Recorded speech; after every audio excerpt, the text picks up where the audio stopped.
the blood creeping up from the heathens. Got will, got fight, got pride, got reason. If they wanna go eat, then you know I'm gonna feed them. If you're coming for me, hope you're ready for a demon. I got eyes in the back of my head, I'm seeing. Take me for granted and you know I'm leaving. I'ma take what's mine with the webs I'm weaving. I could take this crowd from seeing to believing. Got a taste for blood and my tongue keeps bleeding from the words I spit. So sharp, so freezing, so cold. Behold, frostbite they feeling. I could tear you apart or I could go heal them. Don't believe in fate, don't believe in ceilings. I just need a taste and my mind starts peeling. I don't pace myself, I grind on kneeling. Got lust for change, I just love the feeling.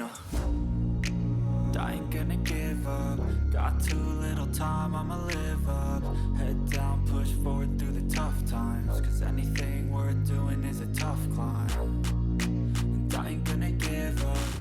Welcome friends, today we are working on the Raptor and installing a big brake kit from Wilwood as well as a rear rotor and brake kit from Powerstop. Of course that's after getting at a front diff service and replacing the passenger side hub to match the driver's side, which I replaced in an earlier video. I wanted to lift the front and rear at the same time to make bleeding easier, so I pulled the front and middle skid plate using a 13mm and 15mm socket, as well as a 10 and 12mm socket for the middle plate. I don't know which one is actually needed, but one of them is 10 and one of them is 12 for me, so the dealer probably just lost one of them and replaced it with the wrong size. Anyway, after pulling the plates, I lifted at the subframe and placed my 6-ton jack stands at the lift points on the side on the ladder frame, and then I used an impact to pull the lugs and tires and place them underneath for safety. For the rear, I used my Daytona jack with Pro Eagle pad and 8-inch lift plate along with a couple bits of wood to lift from the hitch and place my 12-ton Sunex jacks underneath the hitch support. I got a discount tire lifetime balance and rotation, but those jerks torqued the lugs to between 180 and 230 foot-pounds, which is wild, so be careful. After pulling the tires, I drained my front diff, which was actually really clean, and no particles were in there other than some glitter, which is better than my last change before the cross-country trip. I think that both the front and rear should be changed probably twice before 20,000 miles to make sure that all the wear-in junk is out of there, but that's just me. After filling her back up, I moved on to replacing the passenger side hub, which was fine of course, but I wanted a new one to match the driver's side. If you're curious, then check out my other video where I replaced the hub and wheel bearing on the driver's side. Since the caliper was now off, I could open my fancy Wilwood box and check out all of the goodies inside, including the brake pad set, the calipers, the brake lines, and the rotors. The brake kit came with instructions, but they weren't that detailed, so I had to work my way through it. First removing the brake shield and throwing everything together quickly to test fitment of the wheel, which was fine. But then I realized that my BBK experience was minimal and not everything was the same. So I had to make some changes before throwing it all back together.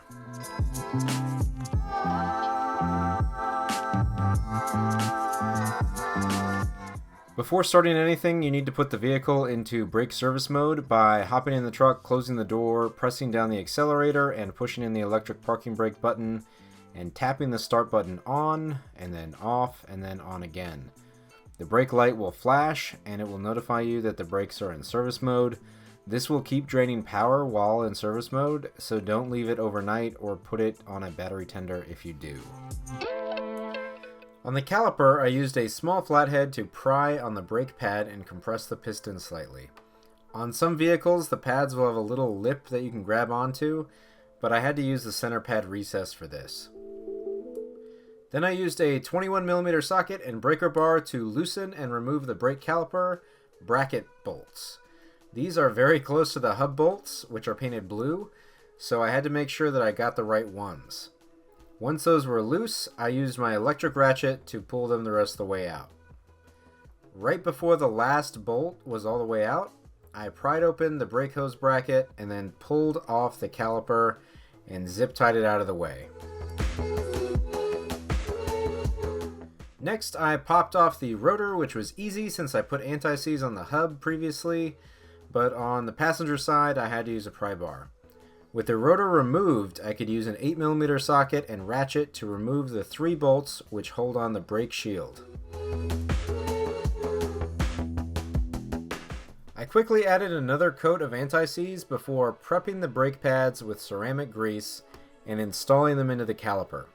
I have previously had Brembo brakes, which could have had the pads installed from the exterior, but these low-profile Wilwoods require the caliper to be removed and the pads installed from the inside of the caliper. After sliding the pads into the spring guides, I slid in the pins from the inboard side of the caliper. These pins are a tight fit, obviously, and these low-profile set of Wilwood calipers do not require the use of pin clips. I just tapped them in until they were fully seated. Next, I installed the new rotor. These particular brakes run with the rotor vanes forward, but if you don't believe me, there is a nice arrow on the rotor showing the correct orientation. Anywho, the next step is to install the calipers, which bolt directly to the spindle. The kit includes new bolts and washers. You just need to grab some red Loctite and torque the bolts down to 120 foot-pounds using a 24mm socket. Now to install the brake lines, you have to first install the 90-degree adapter, which takes the caliper's 1/8 27 NPT fitting to a AN3 male fitting. They recommend using Teflon tape, which is not included, but I had some lying around. On both sides, the threading was already super tight, so I only had to wrap the threads a couple of times, but I imagine this will vary. I used a 7/16 wrench to tighten it down and ensure that the fitting ran upward at the end. Then I installed the new stainless steel braided line onto the caliper adapter and installed the hardline adapter on the other side using a 7/16 and 11/16 wrench. The rubber hose clamp is attached using the old hose bracket bolt, which is 10mm. I made sure to take out as much slack as I could from between the caliper and that hose clamp, since that space is fixed, between the caliper and the spindle. The line running from the clamp to the hard line is what flexes when you turn, and that is barely long enough to operate. At this point, I needed to pull off the old caliper, but first I used a rivet puller to remove the ABS sensor and vacuum hose from the bracket. Then I pried out the hose retaining clip. Next, I actually unbolted the bracket itself using a 10mm socket, and I slid it up onto the hard line. With those out of the way, I could use a 13mm wrench and 5/8 wrench to loosen and remove the old rubber line. My first requirement was to make sure that I got on the new line, but this is where I ran into issues. I could not get the hard line flare nut to screw into the new line adapter. This happened on the passenger side also, but I was able to get it to screw in straight after like 5 minutes of trying. On the driver's side, it wouldn't go in at all. My battery actually died before I got it done, but I found out online that both sides are supposed to be M10 by 1.5, but the hard line supposedly gets stretched out and it only works once, which doesn't make any sense to me. So I want to call BS on that, but I don't actually know. I ended up getting it to work by using a M10 by 1.25 die on the first thread of the flare nut, and then it went straight into the new hose adapter. This is obviously not ideal, but it worked and it's secure. This kit did not come with a new bracket like in the Wilwood video, and the new clip they included it's too tall. So I hammered it on until it worked, but I should have just used a vise or maybe some vice grips to flatten the clip a bit before installing it. Next up was reclipping in the ABS and vacuum lines, finally removing the old caliper, and zip tying the ABS line to the new hose. Yay! So now the fronts were done, I'm moving on to the rear brakes. Wilwood does sell rear calipers, but they're only for manual parking brake calipers, and they won't fit the stock 17-inch wheels. So I went with a Z36 Powerstop drilled and slotted kit to match the front. These rotors are labeled with stickers, and the vanes run toward the rear of the vehicle, so the opposite of the front.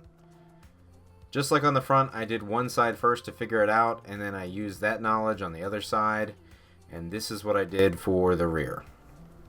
First, I used a wire brush on a drill to clean the caliper and bracket, and then I used a pry bar to compress the piston before loosening and removing the caliper slide pin bolts using a 13mm socket and an 11/16 wrench. After that, I whipped the caliper back and set it on the axle. I removed the brake pads, pad slide clips, and the rotor, and then I finished cleaning the caliper bracket and the hub surface.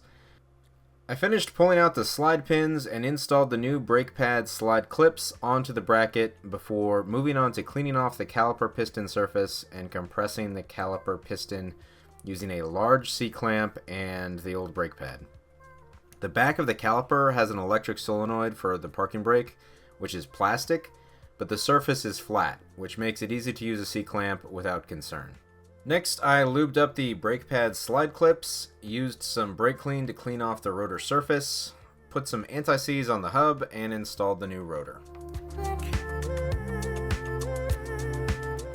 Then I installed the new pads onto the slide clips, and I cleaned and re-lubed the slide pins. I will say that this is the second time that I'm changing the pads on the truck. I was used to the standard 25,000 mile BMW pad swap and 50,000 mile rotor swap. So I changed all of the pads at 25,000 miles. This was totally unnecessary for the F150. I had at least 70% pad life left on them whenever I swapped them out at 25,000 miles. I think that the pad wear interval for these must be well over 30,000 miles, depending on use. The reason I'm changing everything now again is only because of the new front calipers. So I wanted everything to be new. I wanted the pads to bed into the new rotors and all of that.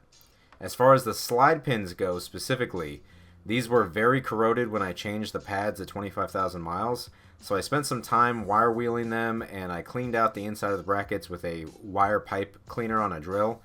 But this time everything was clean. The grease was still old and contaminated, it was black, but the pins themselves were good to go.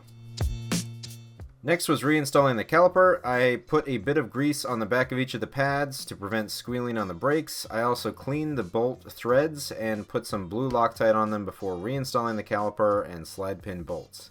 I had to run and find my 3/8" torque wrench since the value on these bolts is only 27 foot-pounds. Now it was time to bleed the brakes, and I was supposed to do a proper flush since it has been 2 years since my last flush, but I forgot some steps along the way.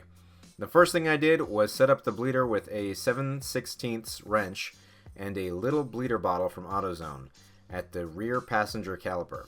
You can buy much bigger bottles online, but I was glad that this is the one that I had since I got the new front calipers, and you'll see what I mean later. At the front of the vehicle, I whipped out my Motive pressure bleeder, which I bought for my old BMW, but the Ford cap is actually the same, so I didn't need to buy a new adapter for it. You're supposed to put 2 quarts of fluid in, but I just did 1 for now. The Wilwood directions say to use their racing fluid, but it's a full viscosity fluid, and it's not intended for road use with anti-lock brakes. Doing some research, the best fluid that I found was actually the Ford Motorcraft fluid, but I went with the Liquimoly SL6.4, which is very similar to that Motorcraft fluid, the stock one. For a proper flush, you should first pull the fluid from the reservoir using a pump or like a turkey baster, but I completely forgot and I went straight to connecting the Motive bleeder. I pumped the bleeder up to 15 psi and got to draining out the old fluid through the rear passenger caliper. I filled the bottle up 6 times on the rear passenger and about 4 times on the rear driver before moving on to the front calipers. The Brembo brakes that I've had before had an outside and inside bleeder, but these low-profile Wilwoods have a lower and upper bleeder. I started with the lower since it's the furthest away, and then I moved on to the upper bleeder, which was the only one that air actually came out of anyway. As far as the bleeder screws go themselves, it's a great design with a bleeder screwed into a larger threaded fitting, which then screws into the caliper. The older design of these big brake kits had bleeder screws which went straight into the caliper, which could lead to stripping or destroying the whole caliper. And then you'd have to buy a repair kit, and it was a huge hassle. This eliminates all of that trouble, but you need to make sure that you are only loosening the 6mm bleeder screw and not the adapter. Also, the caliper bleeder screw nipples are very small and require the use of a tiny hose, just like the one in my baby bleeder kit from AutoZone. After bleeding the brakes, I released the pressure on the motive bleeder while wearing eye protection. Make sure you wear eye protection or else. And then I made sure that the level was right. I put the cap back on, reinstalled the wheels and tires, and finally tested the brakes.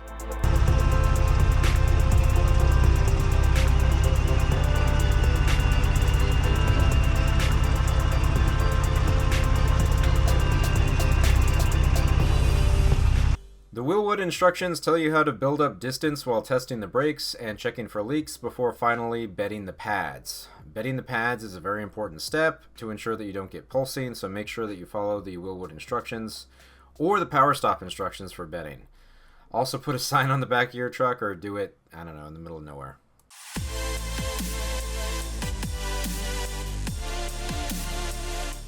So, final thoughts from this episode are that the brakes are awesome. They're pretty, they provide a significantly firmer pedal feel, and they stop very fast. And I believe that they're only one of 2 brake kits that fit underneath the 17-inch wheel, but at literally less than half the cost of the other brand. These are a fantastic value, and I'm just really happy with them. I would not call these an easy install for everyone to do, the main reason being the issue with the brake hoses. But also, generally speaking, I think most car enthusiasts have no trouble swapping pads and rotors. But when you have to worry about removing the caliper, you could run into so many more problems with that. The new brake lines double the potential for leaks at the adapters. And there's a chance that you could get air behind the pistons, you could get air in the ABS module, you might damage the hard line. And I think if you're not ready to seriously worry about these problems and possibly fix them, then I don't recommend trying to put this on yourself. These calipers are also not for everyone. Your braking is going to be limited by the tires you have, so you might not see a benefit anyway, but the new stainless lines are a bonus. I do still have rubber lines in the rear, so without a full line kit there are still expansion points, though you will likely not see as much brake fade if you experience any at all. I have personally experienced brake fade on this truck in one very specific situation where I was way overloaded. I was going down a hill on an off-ramp in Oklahoma City and the truck just didn't stop. Luckily, the light turned green in time for me to keep rolling through. I acknowledge that that was, 100% my fault, and under normal conditions the stock brakes were great. So who is this kit for? Well, maybe actual race trucks with 17-inch wheels, people who tow often, people who overload the trucks, or people who have low self-esteem, so they buy a big truck and then they start a YouTube channel with their dog so people will give them attention. If you just go A to B, this is overkill, but if you have the cash, it might be worth the confidence on the road. Anyway, thanks for watching. I've got a lot of videos sitting in my computer and no time to edit them. So hopefully I'll get another one out faster than this one. Probably the bumper one next. But we'll see, and I'll see you next time.